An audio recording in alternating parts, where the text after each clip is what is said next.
Hi friends, welcome back to my channel. Today I have a very fun video for you. We're gonna go through my book recommendations for fall time, books I think you should read this fall season.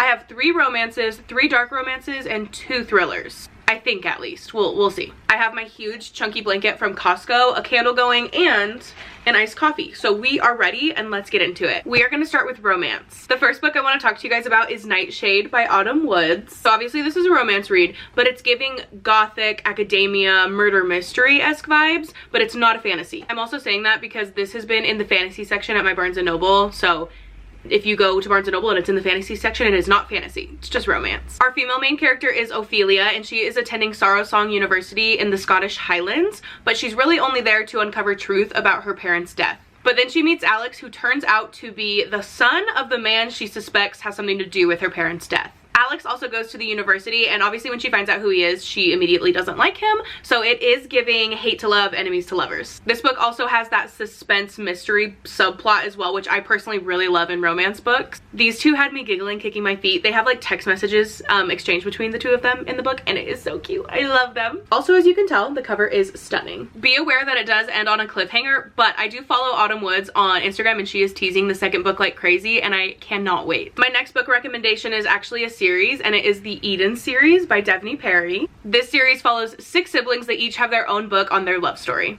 I did listen to this on audio, so I actually don't have the physical books with me, but if you do like audiobooks, I highly recommend it. I loved every single one. The books take place in a small town in Montana called Quincy. Most of them also take place in like the fall winter time. One of the siblings owns a coffee shop, one owns a hotel, one's a chef, one's a pilot. It just gives cozy vibes all around. Book 1 and book 5 also have the romantic suspense aspect to it, which again I really like. If you don't want to read the whole series, I highly recommend checking out books 1 and 2. 2 was my favorite, but book 1 was also very good. I will be doing a whole video going into depth on each of the books and like my favorites and ranking them and everything too. So if you're interested in that series, be sure to keep a lookout for that. The Edens are just a book family I'm going to be thinking about literally for the rest of my life. My last romance book rec for this fall is The Right Move by Liz Tomforde. This is the second book in the Windy City series, which if you haven't read the series yet, you need to get on it because it is so good. In this book, we meet the one and only Ryan Shea. He is an NBA player who has a grumpy exterior but literally has a heart of gold. He is the book boyfriend of all contemporary romance book boyfriends, I swear.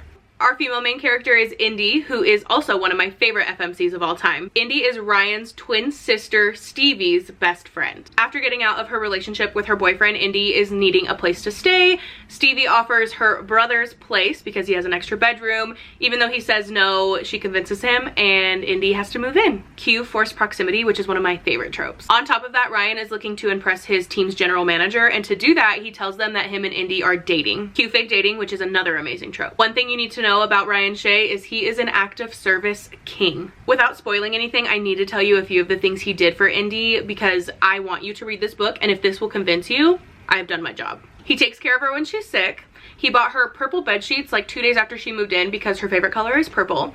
And he makes her coffee in the morning and puts it in the fridge because one time she said she likes iced coffee. You can't even blame me for upping my standards after I read this book. Let's move on to dark romance. Obviously, I'm going to talk about Butcher and Blackbird by Brynne Weaver because it's one of my favorites. Honestly, I'm actually talking about the whole Ruinous love trilogy because it is incredible. This follows Rowan and Salome, who are serial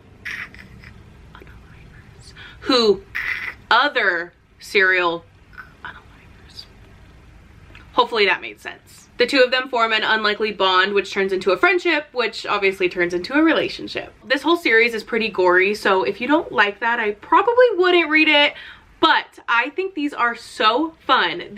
I'm never bored. This whole series, I was never bored. I obviously read the physical copies of these, but if you do like audiobooks, again, I highly recommend the audiobooks. There is a novella that follows these, which is like 6 chapters, which I did listen to on audio, and I really regret not listening to these on audio. The 3 MMCs are brothers and they're Irish, so it's just a really fun audiobook to listen to. My personal favorite in this series was actually Scythe and Sparrow, which is the 3rd and final book in the series. But again, I loved all of them. My next dark romance rec is Tourist Season, also by Brynne Weaver. If you can't tell, I really like Brynne Weaver. This book is very similar to the Ruinous love trilogy. It follows Harper and Nolan. Harper lives in a small town and Nolan is visiting, but he's visiting visiting to her because she was involved in a hit and run accident that killed his brother 4 years prior. Again, similar to the Ruinous love trilogy, it's just very entertaining. Like, I could not put this down. The last chapter of this does end on a cliffhanger, and then the epilogue is an even bigger like twist slash cliffhanger. It was a really good read though, and I highly recommend. My last dark romance rec for the fall is Pen Pal by JT Geissinger. There is a huge plot twist at the end of this. I highly recommend going in blind because I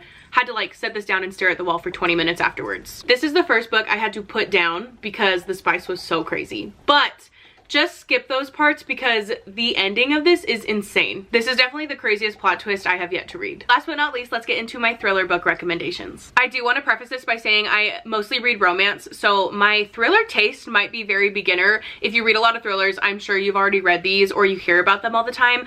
But if you want to get into thriller reads, I highly recommend these two. My first recommendation, I'm gonna just glaze over because I know everyone and their mother has heard about this book, but it's Verity by Colleen Hoover. I obviously see very mixed reviews about this. I love this. This was my second thriller ever, and I was on the edge of my seat the whole time. I think I read it in one sitting. Unpopular opinion, but I personally love when a book leaves you with questions and not really knowing exactly what happened, which is how this book ends. Everyone has different like opinions on it, and I think it's much more fun to talk about with people when it does end like that. My last thriller recommendation is None of This Is True by Jewell. I listened to this one on audio and I highly recommend it. It was super entertaining. I also thought this one was crazy. There's so many twists and turns. I never knew where the story was going, which I loved. It also was kind of eerie. I definitely looked over my shoulder a few times, but yes, I really liked it and I highly recommend the audiobook. Those were my fall book recommendations. If you guys have read these, let me know below, and if you have any other recommendations, also let me know because I'm always looking to up my TBR. If you did enjoy this video, make sure you like, comment, and subscribe, and I will see you next time. Bye!